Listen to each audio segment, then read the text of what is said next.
Good morning, everyone. Thank you so much for starting your day with us. I'm Shannon Burke. I'm the Director of the Regional Cancer Program in the Department of Family and Community Medicine. Really happy to have you here with us today to learn a little bit more about oncology referrals.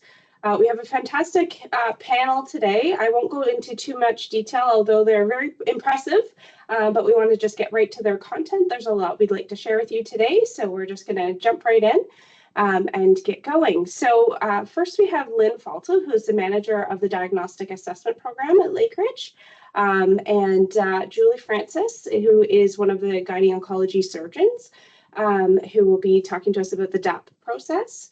And then we have Dr. Arit Friedman, who's the medical director for the medical oncology division head, and then we'll have Dr. Medhat Almala, who's the division head for radiation oncology. And last but certainly not least, we'll have Dr. Anthony Nason talk to us about hematology as the division head for hematology. And we will leave time for questions at the end. So please, you can put them in the chat and we will get to them at the end, or feel free to come off mute at the end when we open it up for questions, and we'll hear from you all then. So without further ado, I'm going to share the slides and get us started with our presenters.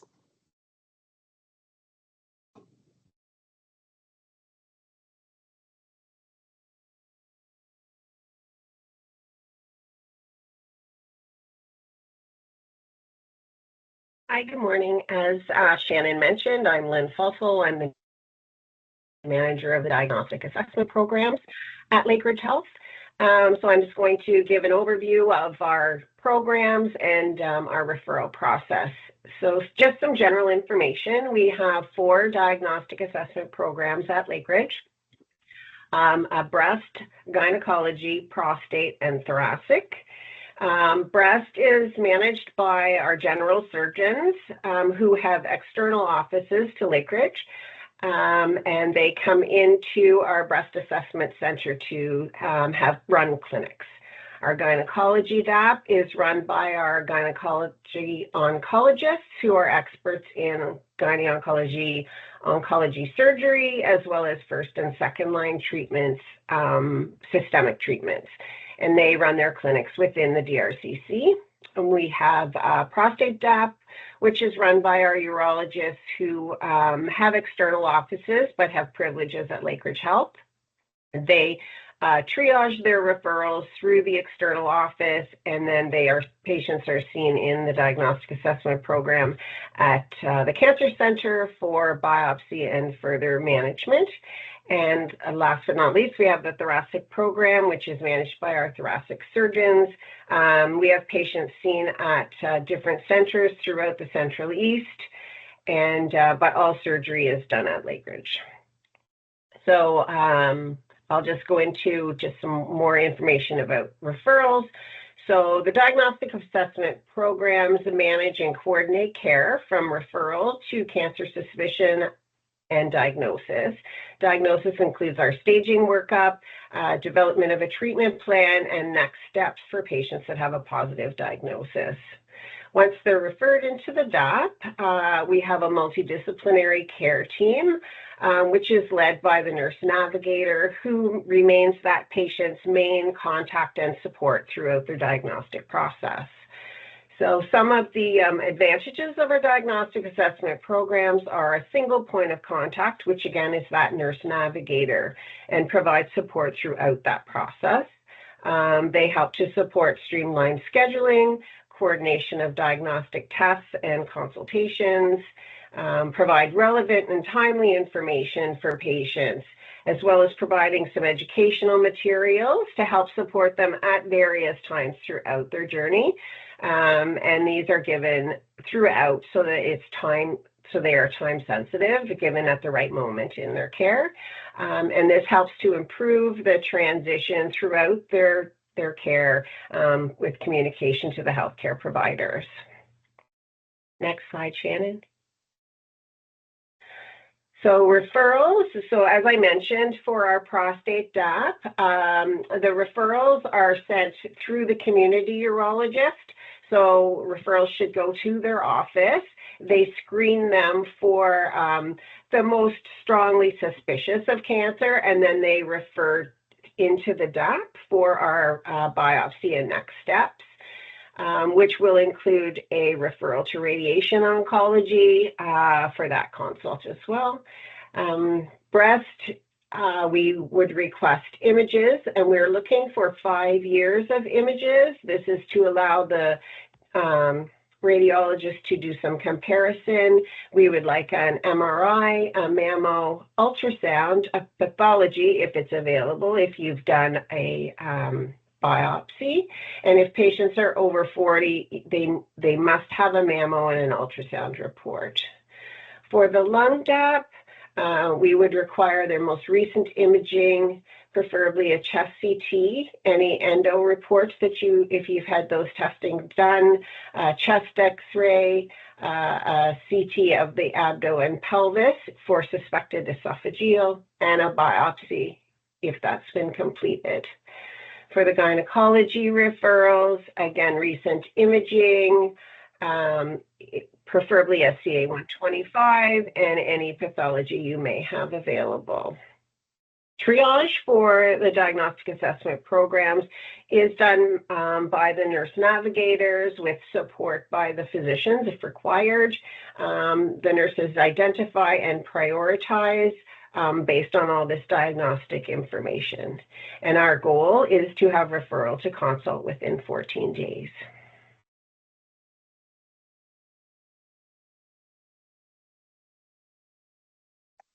Great, thanks, Lynn. Turn it over to Dr. Friedman. Thanks, Shannon. So I'm a Reed Friedman. I'm the division lead for medical oncology. I would say we're very lucky in our area that we have extremely strong family physicians and general practitioners who work with our patients. So we really appreciate everything you do, and generally the referrals that we get from the group are very timely and excellent. Next slide. So I think the most important thing in referring to medical oncology is just to remember that we don't treat everything in the Durham Regional Cancer Center. And that's because there are some treatments that are very super specialized. That includes head and neck, primary central nervous system tumors, thyroid cancers, and sarcoma. And in fact, it slows things down if people are referred here first. So we unfortunately cannot expedite their referrals to other centers. So they have to be directed towards the centers that treat those sites, including Sunnybrook and Princess Margaret Hospital. The other thing is that we will often redirect referrals. So if you refer to us and we don't feel that we're the right people within our own center to see those patients, we will redirect it. But it is better if you're able to direct those referrals to the correct specialties first. So for patients with gynecologic or suspected gynecologic cancers, those go to the gynecology diagnostic assessment program. For patients with an abnormal mammogram or biopsy, those go to the breast diagnostic assessment program, and solitary pulmonary nodules would go to the thoracic diagnostic assessment program. Again, if it is within Lakeridge, we will go ahead and redirect that so that you won't have to wait for that referral. Unfortunately, we cannot redirect to Princess Margaret for things like the head and neck, primary CNS, thyroid, and sarcoma. Those have to come from your offices. Who do we generally see? So we're seeing patients with metastatic diagnosis, and it is important to have a biopsy ordered at least for those patients. If it's a patient where the CT or MRI or ultrasound is very clear that they have metastatic cancer, you don't need to wait for the biopsy results, but it will expedite things to at least order that biopsy. We do see patients without a pathologic diagnosis if their scans are very suggestive of metastatic disease, just to get the process rolling for them. Patients with a previous history of cancer and a scan suggestive of recurrence, or symptoms suggestive of recurrence are patients that we see. And then sometimes patients just have a specialized question. For instance, they have a history of breast cancer and you want to know if you can use vaginal estrogens. Those are always best to direct towards the person that originally treated them. We do often, get faxes from family doctors about patients that we've seen, maybe 2, 3, 5 years ago that have specialized questions to see them back and answer those questions. We see patients, I don't have a slide on this, but we do see patients in Peterborough, in Cobourg, and in Oshawa, as well as we work with Scarborough General Hospital quite closely. So we'll always try to direct the patient to the site that's closest to their address. Sometimes the wait time at a specific site may be a little bit longer. So for instance, there's been times that the wait time in Peterborough might be a bit longer, and then we will offer them an appointment in Oshawa. But if they prefer to stay in Peterborough, then we'll just give them that slightly later appointment. What is ideal for a patient that may have metastatic cancer is to order a CT of the chest, abdomen, and pelvis and a bone scan, to order a biopsy, and to get some baseline blood tests, especially things like liver function tests, creatinine, and calcium, to make sure that there isn't something extremely pressing that needs to be addressed immediately. Generally, for early stage cancers, again, they're referred to the diagnostic assessment programs. We do expect that patients are aware that they are referred to a cancer center so that it's not a surprise when they get a call from the cancer center. And in terms of how quickly we see patients, we usually triage within the next 1 to 2 business days, and they're seen ideally within 2 weeks. So if it's taking longer than that, it could be that something was missed in the system. Maybe there was a fax that didn't go through properly. So we do see patients quite quickly. There is not a need to double refer. So for instance, if you have a patient with an abnormal mammogram, just refer to the breast diagnostic assessment program. They don't need to be referred at the same time to medical oncology. If they do need to see a medical oncologist before surgery, the surgeon will refer them on. So you don't need to worry about that part. Next slide. So many of the emergencies have to do with radiation oncology, and Dr. Almala will speak a little bit more about them. But the bottom line is, if you have a very unwell patient, please call. We always have a medical oncologist on call. They can help you decide whether it is more appropriate to send the patient to the emergency room versus the triage system. One area in medical oncology, which is an emergency, is of course hypercalcemia. So those patients generally would be sent to the emergency room, but in terms of their referral to medical oncology, don't just put it in a referral system, please call us. The others Dr. Almala will address, which are new brain metastases, spinal cord compression, or superior vena cava obstruction. Next slide. Thank you so much, and hopefully we'll have some questions later. Hi, everyone. I'm Matt Hadmala. I'm the Division Head for Radiation Oncology. Thanks for joining us today, and thanks, Reed, for doing most of the job. Next slide, please. So I think Reed has mentioned most of what I was about to say. One thing I want to highlight is that sometimes there's a question whether patients need to be referred to medical oncology or radiation oncology. And we want to assure you that the current process actually is working very well. It takes obviously more effort from medical oncology, the fact that any referral usually is screened by both of us. So if you have any doubt, you sometimes refer to radiation oncology, and we feel that it's more appropriate to be seen by medical oncology first, and vice versa. So that system is in place. For disease site, I think Reed mentioned the same that's applicable to medical oncology, applicable to radiation oncology. So sarcomas, primary head and neck, pediatrics as well, and primary CNS are currently referred outside. That said, we have a very strong program for brain metastases. So I'll explain to that later, but patients with metastatic disease to the brain are treated locally, and whether you consider that part of CNS or not. What is being offered in the RCC when it comes to radiation treatment is the conventional external beam radiotherapy. So that's delivered through a machine called linear accelerator, and the techniques that we are using now are very sophisticated. You may read in our notes IMRT or VMAT. All of these are technical bragging words about the techniques that we use, but essentially it is very highly conformal radiation treatment that is becoming the standard now. These techniques are becoming the standard, and what we tell patients that what you get in Oshawa is not inferior to what you get in Toronto, and there are certain specialized machines that does not exist in Durham. You may hear about something called Gamma Knife or Cyber Knife. These are very specialized machines that are used for certain indications, and for these patients, we refer them to the appropriate centers.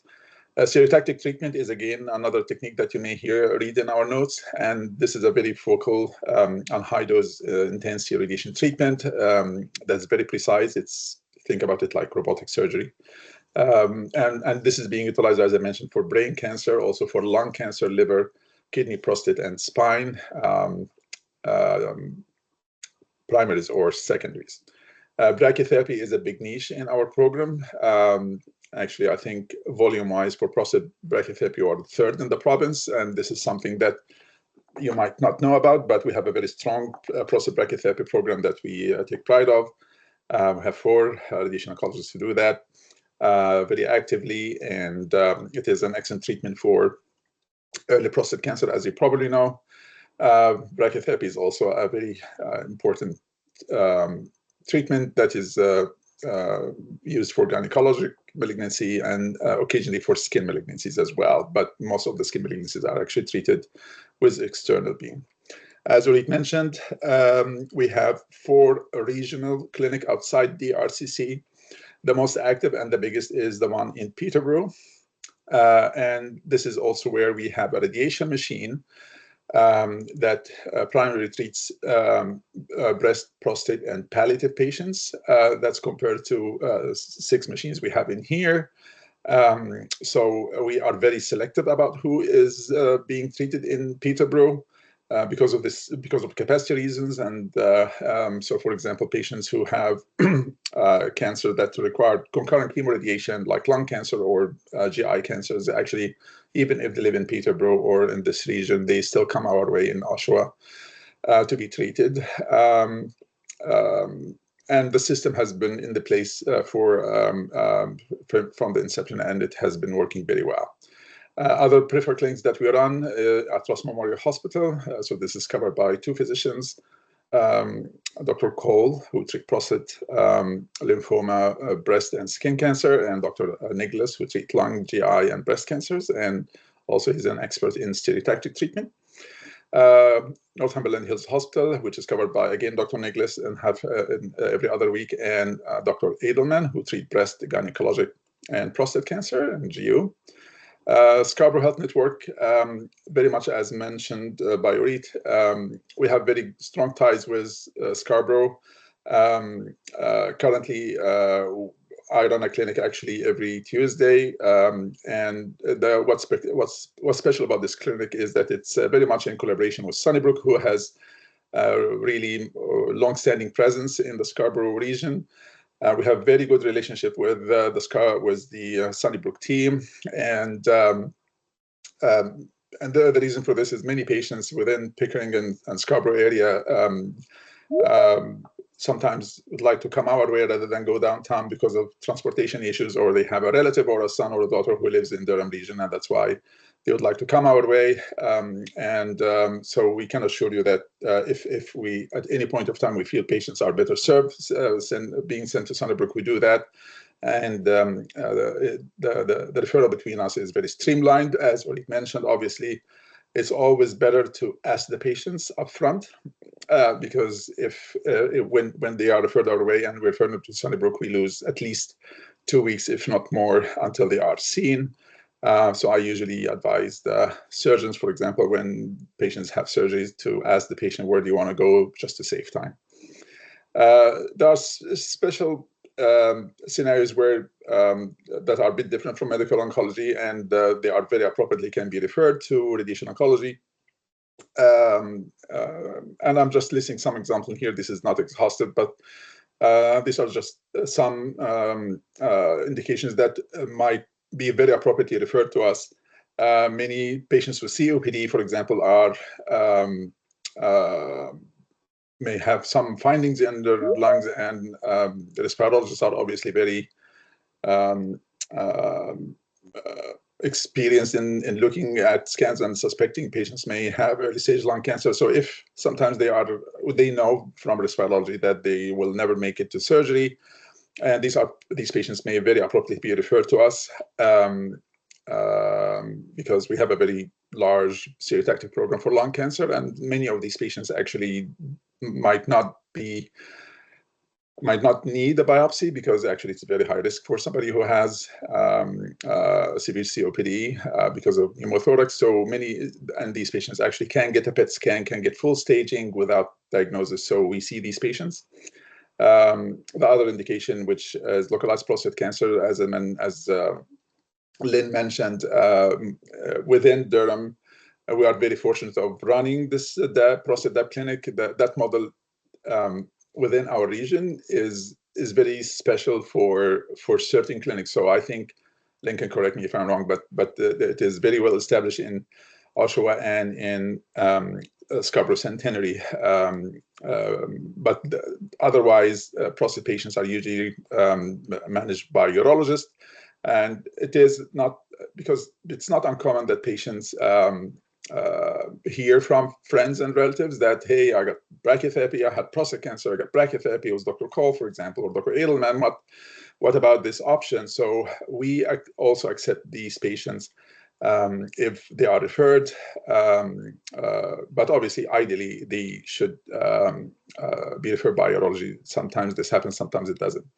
And lastly, patients with symptomatic metastatic cancer that we are aware of and who are followed by palliative care in the community, who might not be eligible, for example, to get any more systemic treatment. But and this is where we encourage and educate primary care providers who are involved in palliative care and palliative care teams about how radiation and when radiation can actually be a meaningful treatment for patients who have symptomatic metastatic cancer. And this is where actually within our LIN there is a bit of mixed level of knowledge and threshold to refer. Well, the good thing is that if you guys have any question about a referral, we are very, very approachable. Usually it's best to page the radiation oncologist on call. And if you have any questions, we try to receive these calls in a timely manner. But many palliative care physicians are already aware of when actually to refer. So the level of knowledge is increasing and getting better. But just in case, if you have any questions, we just let us know, and we can look into scans and direct you other way. Next slide.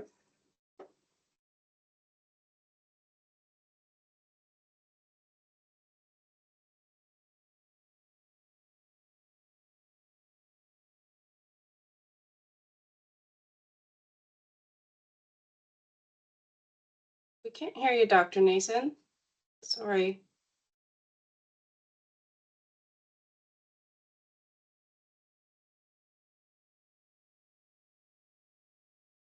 Still no. We'll try again. Something happened there. Can you hear me now? Yes, now we can hear you. Thanks. Excellent. Good morning, everybody. Thank you so much for joining us this morning for this program. I'll spend the next few minutes talking about the hematology program at our center in Arlin and best ways to get in touch with us and whatnot.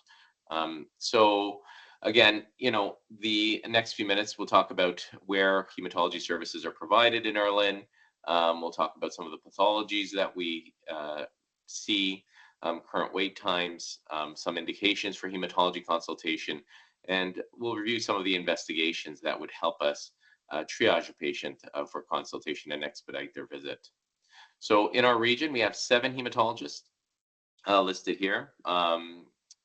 The clinics are run in 3 different hospitals, including here at Lakeridge Health in Oshawa, in Peterborough, and Dr. Vasantha Mohan attends clinic in Coburg at Northumberland Hills Hospital on Tuesdays. And like Orit mentioned earlier, patients will be referred to through the common triage system. The appointment typically will be made at their closest center. We do see a mix of benign and malignant consultations in the outpatient setting. Next slide. In terms of benign hematology, we can help with the assessment and management of patients with cytopenias, complex thrombotic issues, bleeding disorders, as well as hemoglobinopathies, thalassemia, sickle cell disease. In terms of malignant hematology, we see patients with lymphoma, multiple myeloma, myeloproliferative disorders, so polycythemia vera, essential thrombocytosis, myelodysplastic syndrome, acute leukemia in certain settings, typically in the elderly, in patients who do not receive or not eligible for induction chemotherapy. And we do share care with our colleagues in the hematology department at Princess Margaret Cancer Center in terms of the acute leukemia population and autologous stem cell transplantation. Next slide. So we strive to see patients with known malignant disorders, so confirmed lymphoma, leukemia, myeloma within a 2-week period. So this is important. This is why it's important to note that a biopsy is important to obtain, because that truly does expedite the referral process and seeing the patient. Unfortunately, in general, benign hematology, the wait times are in excess of 6 months. We currently, I believe, have over 500 patients pending to be booked for referrals. So this is where it's important that if the family doctor feels that a visit with the hematologist is urgent, to pick up the phone and give us a call. Again, we're on call 24 hours a day, 7 days a week. But at least give us a call to discuss your thoughts. And again, it's very important that the family doctor recognizes that for a lot of the referrals for benign, non-malignant hematology, the wait times will be a little bit longer. Important to note not to make referrals to 2 centers. We do see that unfortunately happen, and unfortunately, bookings occur at 2 sites. For example, we do see the referrals that, at least the appointments that are made in Scarborough and appointment made here. And the duplication, unfortunately, does hamper the system and does lead to increased wait times, unfortunately, as well. Next slide.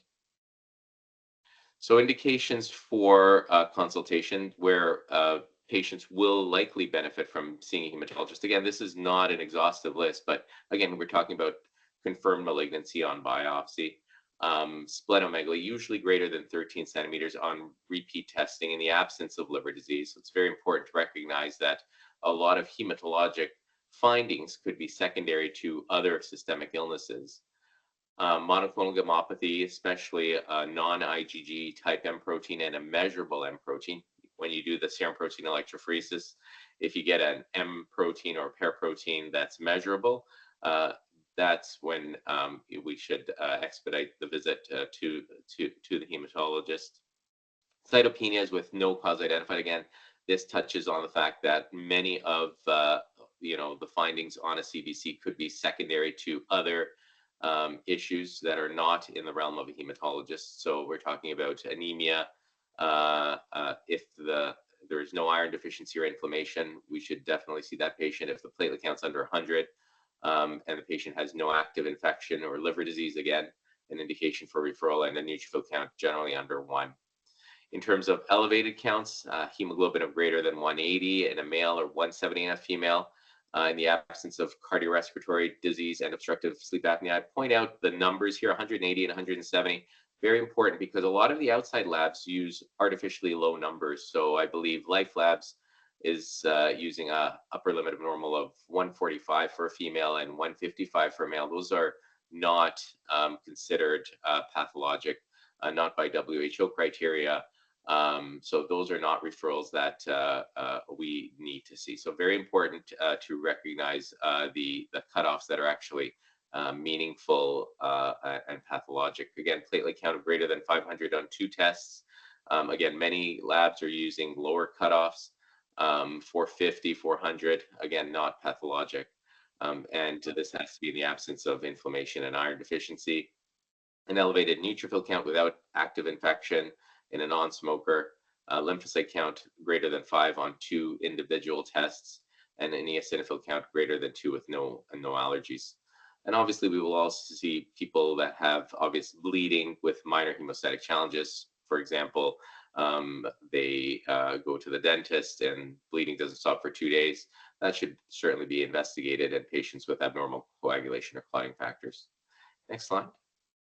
Patients that may benefit from seeing a hematologist with more workup being done by the family doctor ahead of time. So adenopathy NYD, again, this is something that should be, if there's a suspicion of lymphoma, should be referred to a general surgeon or for interventional radiology to have a biopsy to confirm a diagnosis. Patients with mild cytopenias, typically, we're talking about a hemoglobin between 100 and 120 or so. Low platelets, but over 100, and neutrophils that are slightly low. Typically, secondary to something else, vitamin deficiencies, splenomegaly, systemic illness, and all of these things should be excluded prior to referral to us. Thrombosis that is unprovoked, especially in a young person. Again, if there's no family history, we would suggest a referral our way. Thrombosis patients that have a clot and are more complex in nature, patients with easy bruising or bleeding with normal clotting factors.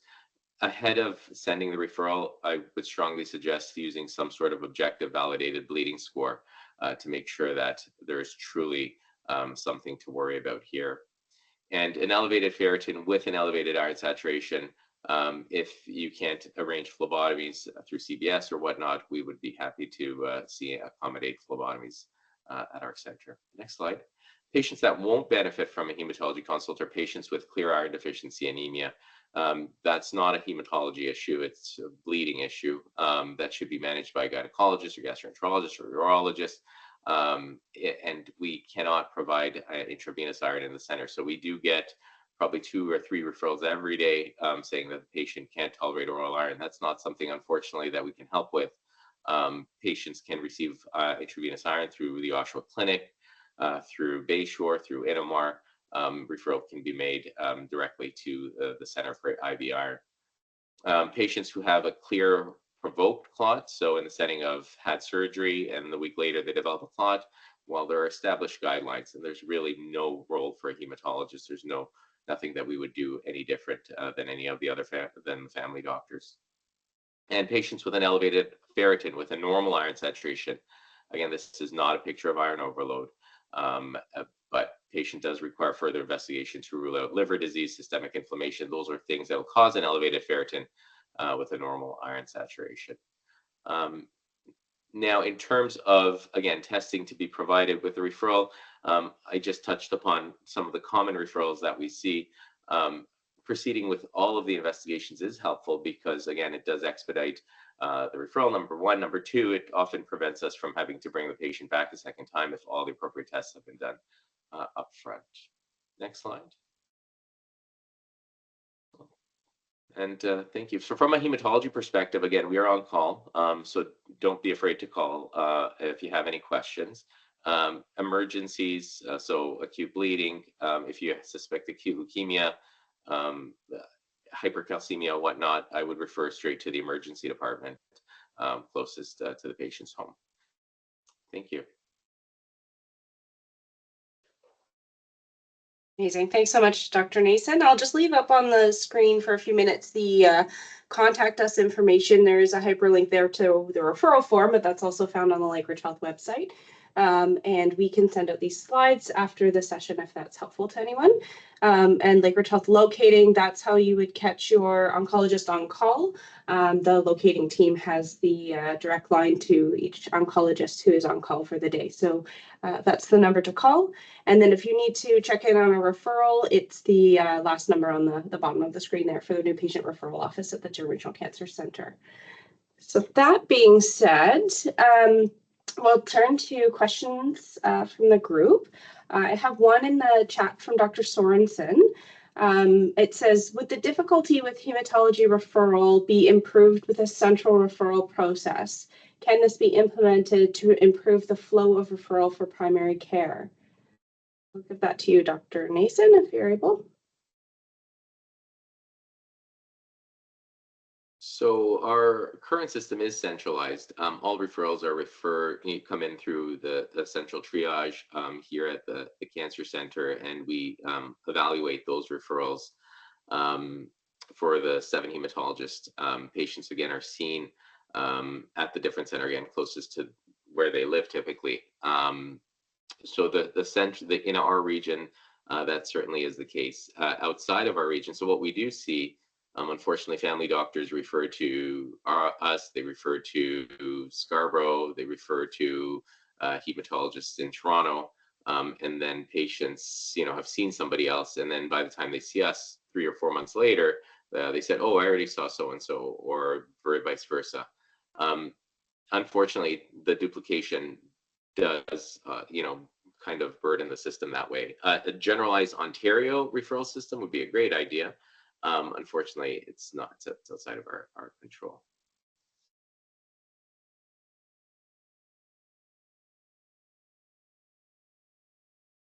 Okay, great. So it was asked if we could get a copy of these slides, and absolutely, we will send that out to the attendees that have registered. Any other questions? I've given you now the option to take yourself off mute, so you can just ask your question rather than putting it in the Q&A. So feel free to do that. Raise your hand if you would like to ask a question. And Caitlin's mentioning too, the recording will also be posted on our website.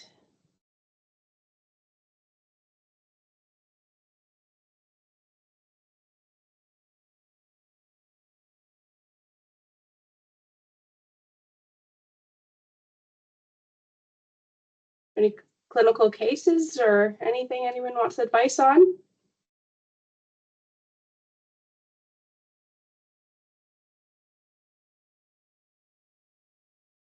Okay, well, we must have presented the most succinct presentation yet, and given lots of great information. So I know there's lots of great stuff that the slides will give you at your fingertips, so we'll certainly share those around. And we appreciate everyone's time. As all the physicians here have mentioned, if there's ever a question, they are very approachable. I know that firsthand myself, so please don't hesitate to reach out.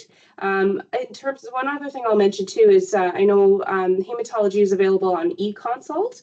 So if that's something that would help your patients, then feel free to submit an eConsult request for hematology patients.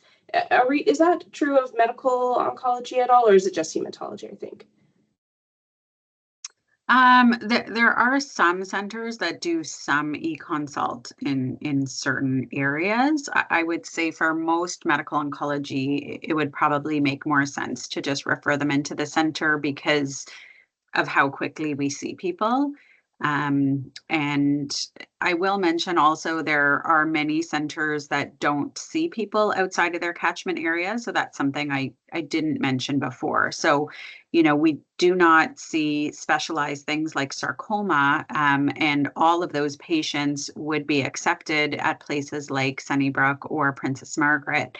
But if it's something like breast cancer, the patient lives in Oshawa, generally those patients will be declined from those other centers, and that's just because they will only see patients within their catchment center. So that is a common scenario as well.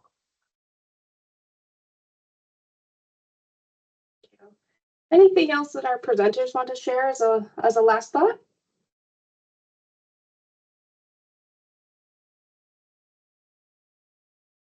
I don't know if Dr. Francis wanted to say anything. I know she's here as a representative from Gynecologic Oncology. So we're very, very fortunate to have an excellent gynecologic oncology group at our center. They do very complex operations here in Oshawa. They've been an excellent resource for our gynecology team and also our family doctors. When I first started here 15 years ago, we had to send everyone to Kingston for their operations. And Dr. Francis has really been instrumental in building that program here. Well, thank you for that pep talk, Dr. Friedman. I don't really have anything to add to what was already an excellent presentation, but I think it's great for the community to be aware that we do have gynae oncology at Lakeridge. We've had incredible support from the program, so I think we've been really well supported by the community. We do still work very closely with UHN and Princess Margaret, so many of you will have seen that in certain specific circumstances. We do send patients downtown for 1 or 2 indications, for example, high PEC, that we don't have available here. It's only available at Princess Margaret across the province currently, but we do expect that it will eventually be rolled out to other hospitals. But most of our patients are able to be treated locally, which I think has been a huge advantage for the Durham region. I'd be happy to answer any questions about that.